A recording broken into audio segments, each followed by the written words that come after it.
Greetings, Earthlings. Tamasha here. Today we are making soup. It's getting ready to be cold outside in a matter of about a month or so, and winter time is the perfect season to make soup. We are going to make one of my favorite soups, chickpea soup, but we're going to do it now. Before I never made it chickpea curry. So today we're making chickpea curry soup, and it's going to have a little bit of a smoky flavor. So let you know what you will need. Chickpeas in a blender, because we're going to make it smooth and creamy. We're not going to make it chunky, maybe a little chunky. But see, I'm making a big pot of it. I love making big pots of soup that I can eat on for several days. So in here I have about 7 cups of chickpeas. Obviously you can multiply this or subtract from it. Yeah, 7 cups of chickpeas cooked, by the way. So yeah, I can't tell you how many cans that is. I wouldn't use the can, but if you want to, then you can do the math. 7 cups of chickpeas. We're going to use some onions. I have a red onion right here, any kind of onion you would like. And then I like to put some greens in mine. This is dandelions, but you can use spinach. You can use kale or arugula, whatever greens you would like. We're going to use some coconut milk. This is about 1.5 cups of coconut milk. And we're going to use some curry powder, some smoked paprika, and obviously you're going to need some cooking oil. Avocado oil is my preference. It seems to be one of the healthiest besides coconut oil.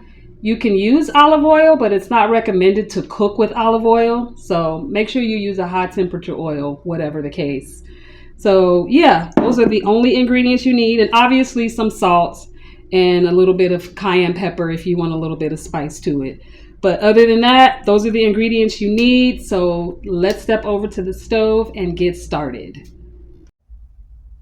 So first you're going to blend your chickpeas until they're nice and smooth. And then you're going to add some oil to a pot. Put the onions and your greens in a pot. I said kale earlier, but I really wouldn't use kale because it takes too long for it to get soft. And you don't simmer this recipe that much, but saute the onions and your greens for about 5 minutes. Make sure everything is translucent. Once you do that, you add your chickpeas. Don't worry about it if it's thick like this. If you want to add water in the blending process, feel free to do so. But remember, you're going to add the coconut milk. I used an entire can of coconut milk. You can use less if you would like. That just makes it extra creamy. And you can see the consistency from here. I also want mine to be a little more fluid, so I like to add extra liquid. Now this is some of the water that I kept from when I boiled the chickpeas. Add some extra liquid. You can use vegetable broth or whatever you would like, and then here you add your seasonings and spices.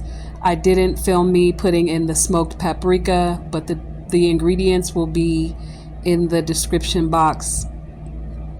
And you can add cayenne. I always like a little bit of heat because cayenne is just good for you.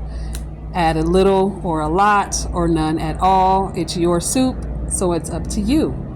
And then you add your sea salt or no salt at all. I can't imagine how tasty that would be. Bring it to a simmer for about 10 minutes until it's simmering like this, and then you are pretty much ready to go.